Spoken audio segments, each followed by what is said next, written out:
Thank you very much, Mr. Juan Canal Oliva, for sharing your experience as an entrepreneur in the Middle East and North Africa region. Next, I will introduce to my left Mr. Murad Zemali, the General Director of the Youth Employment Sustain Agency in Algeria.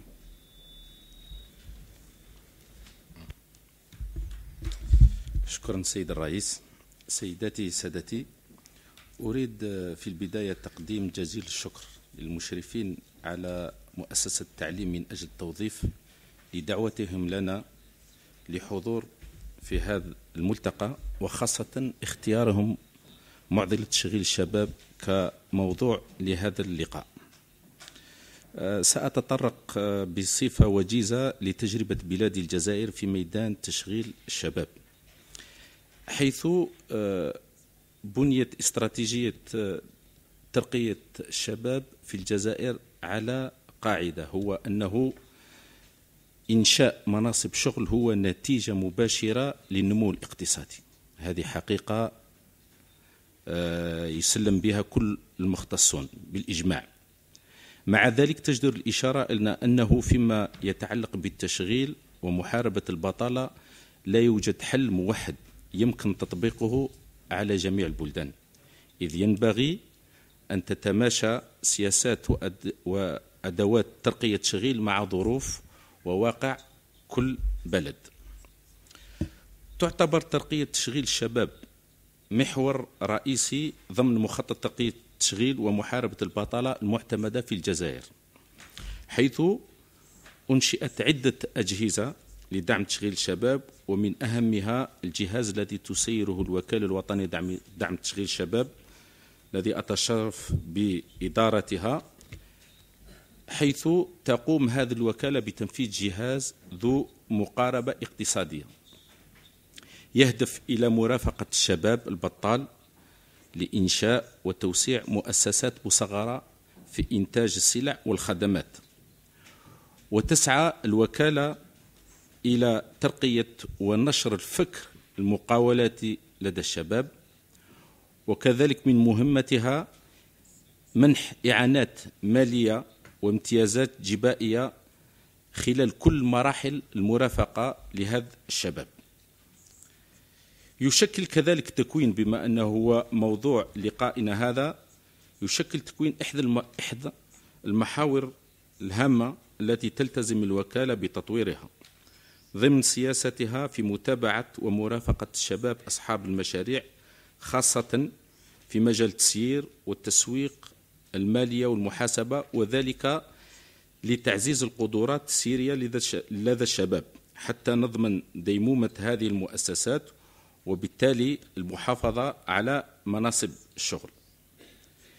في الوكالة الوطنية ولا لدى الوكالة الوطنية قناعات بأن أحسن وسيلة لترقية التشغيل ومحاربة البطالة وخاصة لدى الشباب هو نشر الفكر والثقافة المقاولاتية لدى هذا الشباب، وكذلك جعل هذه المؤسسات المصغرة آليات لمرافقة التنمية المحلية من خلال توجيه هذا الشباب لإنشاء مؤسسات حسب حاجيات وخصوصيات كل هذا المنطقة. وقد عرف هذا الجهاز في السنوات الأخيرة بعد بعض التعديلات، وخاصة في خفض نسبة المشاركة الشخصية، كانت 10% أصبحت إلى 1%، وبعد ثاني ارتفاع ولا رفع من قيمة القرض بدون فائدة التي تمنحه الوكالة لدى الشباب من 10 إلى 28%، وبعد كذلك بعض التحفيزات الجبائية يمكن يطول الوقت باش نطرق إليها، عرف استقطاب عدد كبير من الشباب، حيث تم تمويل سنة 2011 أكثر من 42 ألف مؤسسة مصغرة في كل مجالات، في الفلاحة، في الصناعة، في الخدمات، مما أدى إلى خلق حوالي 96 ألف منصب شغل. ولهذا لاحظتم أن بالإضافة إلى إلى منظمة إعادة هيكلة المنظمة التربوية لجعل التعليم يتماشى مع حاجية السوق. هذا كذلك يعتبر محور رئيسي في مخطط ترقية الشغل في الجزائر، لكن الأولوية في دعم تشغيل الشباب هو تنمية لدى الشباب فكرة أو الفكر المقاولتي حتى يتكل على نفسه ويخلق النشاطات وبالتالي يخلق مناصب شغل. شكرا.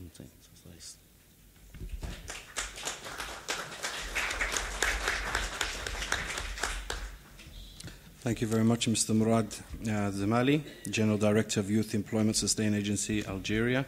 And finally, I would like to introduce my colleague. I left you till last. I realize that. The guests first. Mrs. Maada Abu Jaber. So you should take the floor. Thank you very much, Yasser. I'd like to thank the EFE Europe as well as Casa Arabia for inviting us for this conference. I'm going to start my first slide. I'm going to start with the presentation, just make it a bit different. I'm going to start with my slide of need. I think everything starts from need. And I'm going to tell you the small story, since I like to say stories. I was once in one of these focus sessions. We do these common focus sessions, and we were talking to youth, and there was this young boy who would ask, what is your aspiration? What is your hopes for the future? What would you like to do? So this guy looks at me and says, I would like to probably get I want to get a job, I want to get a car, I want to get married. So this other young guy next to me says, what do you mean? This is not your hopes and aspiration. These are your rights. And this is what we believe in, that every young child or every young person has the right to have a job or to get a job.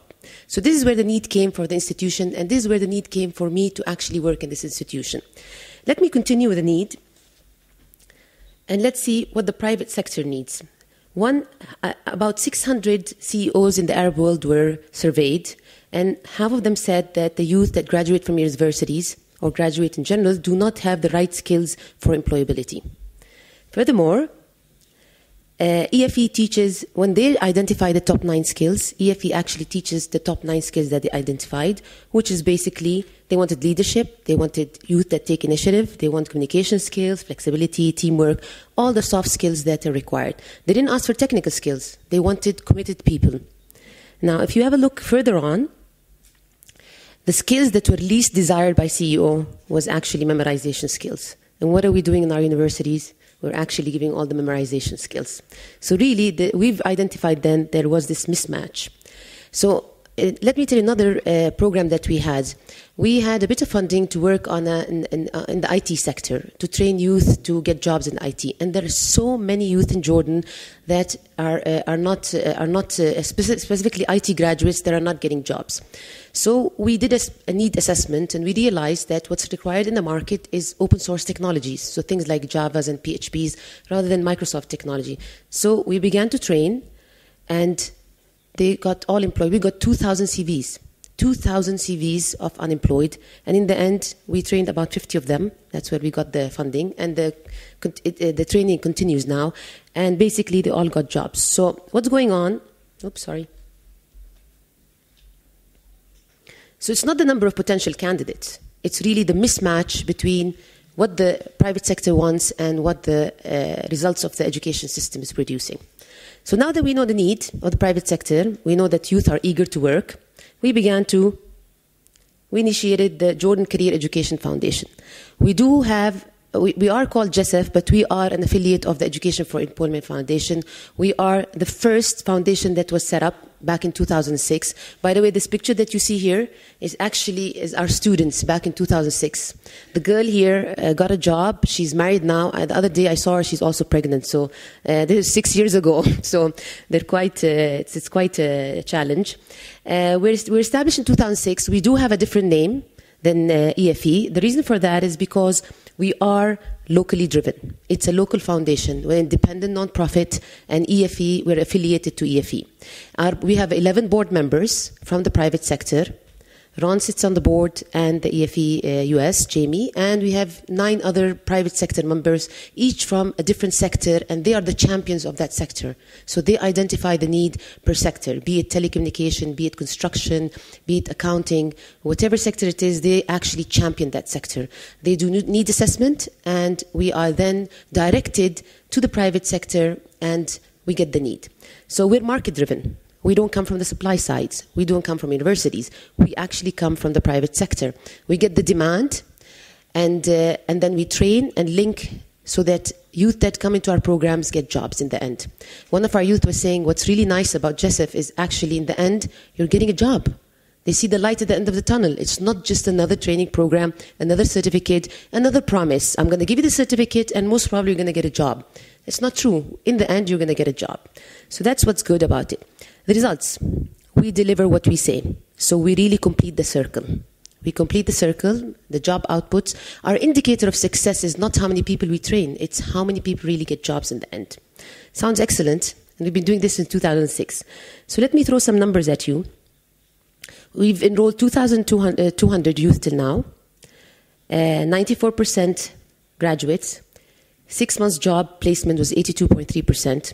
Then what EFE does is we actually follow up with youth for 6 months. So 6 months retention rate, 3 month retention rate was 79%, and then 6 months retention rate dropped dramatically. We began to think, what's the reason for the drop in the 6 months retention rate? And I'll give you the reasoning now. We do entrepreneurship training. You saw Ala, one of our students from 2007. Our more recent students, about 5% of them think of starting jobs, so starting their own businesses. So now we've partnered with Intel, and we give entrepreneurship training projects, and we've linked them to microfinance organizations as well. Okay, so let's go next to a bit highlight on female participation in the workforce. So how many do we enroll? 40% of the total youth enrolled at GESF are females. 60% are males. Let me also give you another figure. There are 3.5 million persons that are in the work age. Out of them, 2 million are inactive. Inactive means that they don't want to work for some reason or other. Maybe they're sitting in the schools or so on. 1.2 million are females. 1.2 million are females that are inactive, and most of these females are have a degree, education degree below grade 12. This was actually data that was taken from an employability strategy that was just recently being launched in Jordan. So females are inactive. If you look here, the females that graduate, 43% graduate, so there aren't a lot of fails with females. 94.2% graduation level.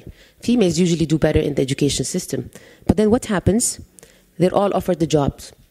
Females begin to reject jobs. Or they get into the job and they're pulled out of jobs. Is it out of their own will? Most of the time it's not. Most of the time families do almost like a return on investment. Is it worth for the women to go and work? They keep them at home. It's usually the male members of the family. So basically out of the jobs offered, 40% of them accepted, 60% decided it wasn't about the type of jobs, it wasn't their will, it was basically what family members did, and parents and brothers and male members of the family. When you look at the national average, the number of participation of women, percent of participation of women in the workforce is only 14%. We're doubling the national average, which is good, not good enough. That's why our mandate for 2012 is actually to work with women, to work with community-based organization, to activate women in the workforce. Okay, so let's see what we've done in the end. We've seen that youth have had many promises. We've done so many conferences and so many reports, a generation waiting. We've talked about the youth quake, something like the earthquake. If they all jumped, we'll have an earthquake. The youth bulge. We've talked about everything, but did we take action? So youth are losing faith in us, in the whole system. At the same time, private sector is losing hope. And what we're doing is we're bridging both. We're giving hope to youth, and we're returning the faith to the private sector that you're going to get qualified employees.